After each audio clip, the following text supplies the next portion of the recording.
The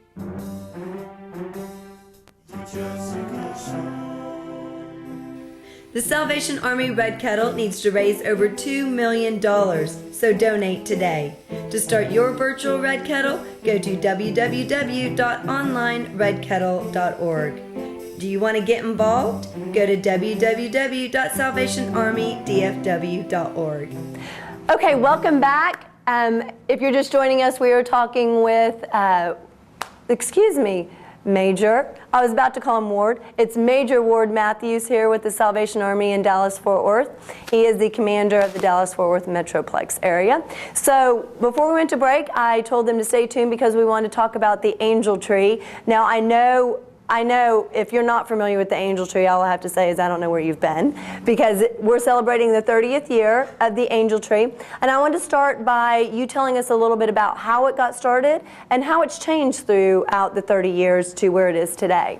Okay, the angel tree started in Virginia with the Salvation Army in the early 80s. And what happened was the Salvation Army's been helping with Christmas since day one, since the 1800s, and it was done in a certain way. Well, we had some officers in Virginia who said, no, how can I connect the ones who want to give with those who are in need and still maintain the dignity of everyone involved and still maintain privacy and that type of thing? So they came up with this angel tree idea. They would register those in need, get a wish gift a kid would want, an absolute need like clothing, and put it on a tag that looked like an angel, and the child's first name would be there. A donor could then go to a tree and pick that ornament and know they're shopping for that specific child. And the Salvation Army simply stands in the middle to receive the gifts once they're bought and to guarantee that those gifts actually get to that child. Right. A simple concept, but it took, decades to come about. Right. Now, how has it changed? Because I thought I went to the angel tree last year. Does it still have the name of the person, or is it more generic, like boy, girl, and just kind of some toy ideas? Right. Most of the angel tags individuals will find in the Metroplex actually have an actual first name of the child, and then there's a code that gives us the rest of the information, where the child lives, how many children are in the family, that type of thing. Oh, wow. You can find what we call forgotten angel trees, where if a child's not adopted from a tree, and another place will have a tree that just has boy or girl and age 7 or whatever age.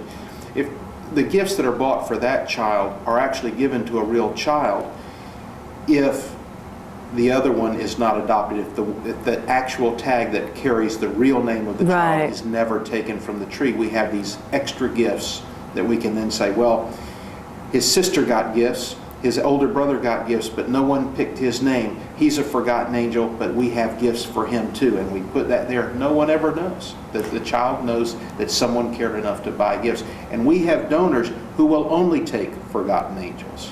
Oh, that's sweet. So what type of person do you find is usually a forgotten child or angel? Older kids. Typically, I don't know if you're like me, but it's hard to buy for a teenager. So when there's a I think that's a consensus around the world. Well, there are children who are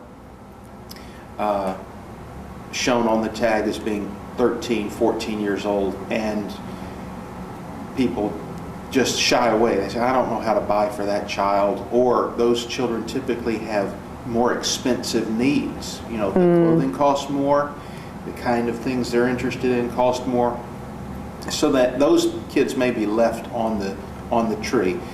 Another reason, Jessica, is simply that we're trying to help so many more children that when we put another name on a tree over here, if they don't get taken, we have to be sure we're going to still meet that need.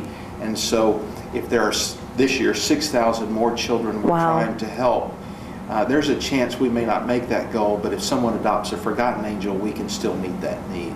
So what are the qualifications for maybe someone who knows a family in need? What are the qualifications for a child to get on the Angel Tree? What do they need to do to see that their children actually get gifts? Well, and of course, this year the registration time is concluded. Okay. And we close that off so that we're pretty well sure we can meet the need. Right. But generally, we find out through schools. We send flyers to schools, to churches, to other groups that work with people in need and say, hey, we're going to do the Angel Tree. If you know of anyone, send them along and we'll get them registered. That typically happens in September and October. Okay. Now, I do think this is a genius idea that I heard about, if I do say so, that you are partnering up with JCPenney's for the Angel Tree. So tell us a little bit about that. Well, that's another online program that I just think is wonderful. I do too. I think it's really great. And I'll tell you how you tie it all together in just a minute. But you go to onlineangeltree.org.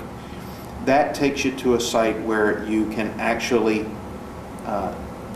pick an angel electronically. You type in your zip code and you'll actually receive the tag of children in that zip code who have applied with the Salvation Army.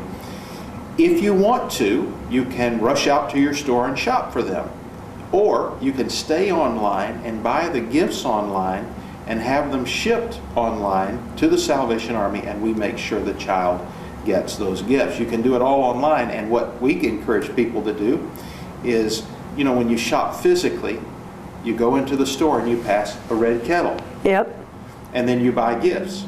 Well, we encourage people to set up their online red kettle, give there, and then go shopping online with the online Angel Tree. I think that is such a great idea, the online Angel Tree. I think, you know, because there comes a time that, you know, maybe you don't want to go through the rushes of actually going in the mall, picking out an angel. You know, I mean, Christmas time is crazy for people in the mall.